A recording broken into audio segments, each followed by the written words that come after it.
So I welcome you all for your online classes, children, and today we are covering creating tables in MS Word, and today we will learn merging cells, splitting cells, table design, layout, shading, and border style. Let us see how we can do that. Let's start. First, we have to insert a table. We'll go to insert table. We'll give the number of rows and columns we want and click OK. And here we have the desired table. This is my table. And in this, now we will give some values or some data. Okay, some data. English. Then we have, okay, and here we have some name. So this was the easy part. We have done this earlier, how we can create a table and how we can insert information inside a table. We also learned how we can select a column like this. Place your cursor on top, click and select it. In the same way, if you want to select your row, click outside that particular row and your row will be selected. Okay. Now, let's see, if I want to add another column or row, I want another row on top of name. Okay, I'm not talking about single cell, I'm talking about a whole row. Okay, a whole row. So for that, I'll click inside the name cell. I'll go to layout tab. Can you all see this? Yes, layout tab, and then after that I'll choose this option, insert above. And as I click on insert above, you can find an empty row is added. In this empty row, I want to give a heading name to this particular table. Okay, and my heading name will be students marks list. And as we can see, the name is shifted from one line to two lines, but I don't want that.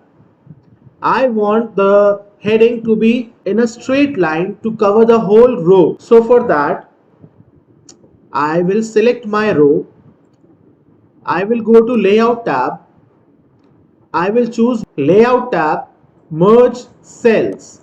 Click on it, and as you can see, it is now converted to a long single cell. Okay, and that is our row, one single row. It contains only one cell.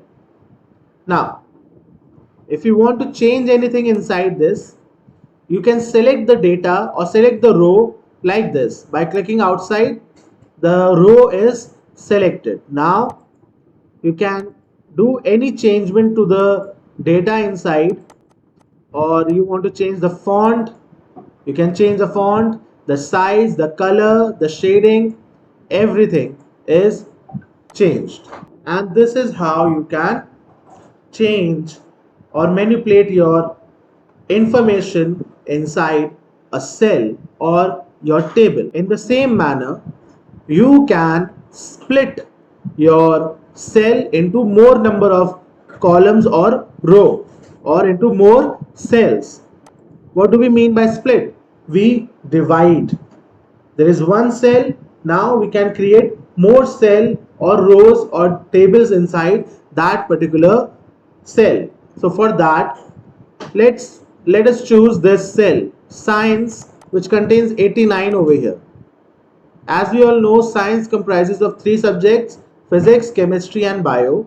So let's give more marks over here. Okay, so what we will do, we'll select the cell by triple click three times inside the cell very quickly, and your cell will be selected.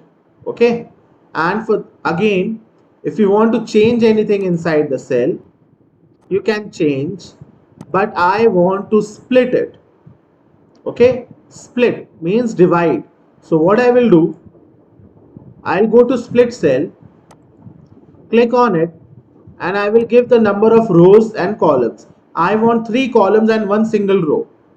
Click on it, and as you can see, it is divided into 1, 2 and 3 columns. 1, 2 and 3 columns. Again, I will choose 79 cell, click on split cell, same number of rows and columns, 3 column and 1 row. Click, and your single cells are now divided into multiple cells. So this is how we can divide our single cell into multiple cells. Okay. Also, if you want to change anything now, I want to change the color, the shading, or anything else inside this cell.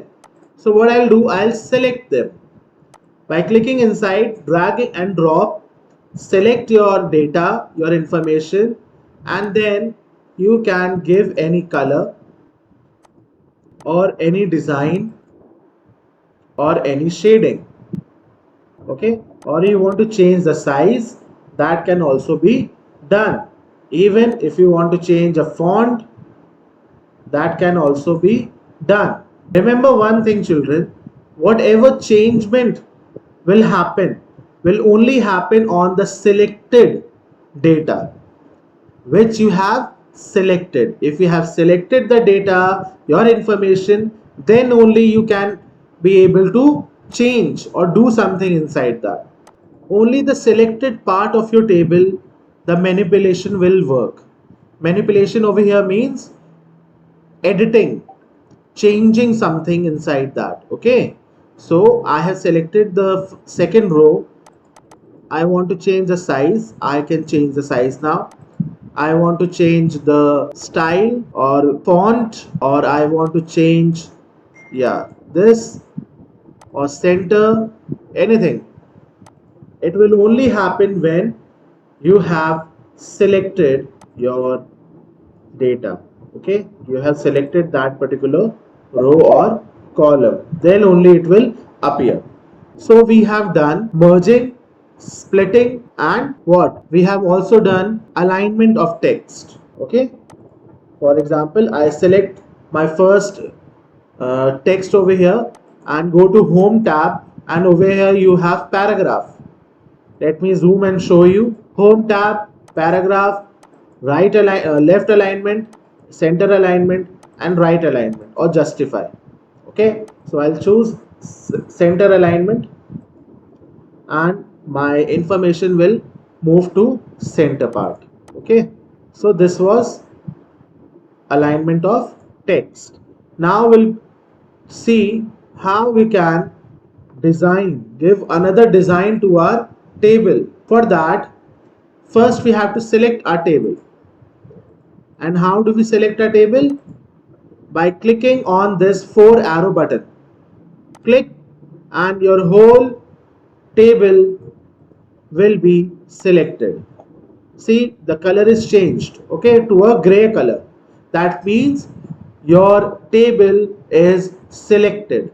Now go to design tab, right next to layout tab. Ye layout tab, this is your design tab. Click on the drop down button and choose any kind of table style you want. I'll choose this one, and this is my table. This is how it will look. Or I'll choose another one, or this, or any style I want. And this is how you can change the style of your table. In the same way, you can also change the shading inside your row or column. Shading means the background color of your cell. Okay, let me show you. I have selected this row. I will go to design tab, then I will choose shadings over here. Click on shading and then choose the color you want for the background of the cell, and this is how it will look. So this is how you can change the shading of your table or cell. In the same manner, you can also give your border, the lines. Okay, what are border over here? All the lines of the table. Okay, all the lines of your table. So select your whole table, then go to border. Okay, let me zoom this. Select your whole table like this, then go to border. Under design tab, click on border, then click on all borders, and when you click on all borders, your border will be visible. your lines will be visible more clearly. You can also change the thickness of your line. Okay, select your table and change it like this. Select which particular part you want to change. Okay, like this, and change it, and this is how it will look. Okay, all borders, and if you want to change the thickness, you can choose the thickness or lines over here. Which kind of a border line do you want? Like this, different style of border lines, and this is how it will look. So this was shading, this was your border and table style. Resizing your table. How you can resize your table? Okay, let me zoom and show you. If you want to resize your table, change the shape of your table, you simply have to put your cursor on this square, where right bottom corner, right bottom corner, you will find this square. Click and it will change to a crosshair or big plus sign. This is also known as crosshair sign. Okay, click, hold, drag and drop like this in the right bottom, and drag and drop. Click, hold, drag and drop like this, and in this way you can change your size of your table. So this was your chapter for today, and with this we have completed creating tables in MS Word 2010 part 3.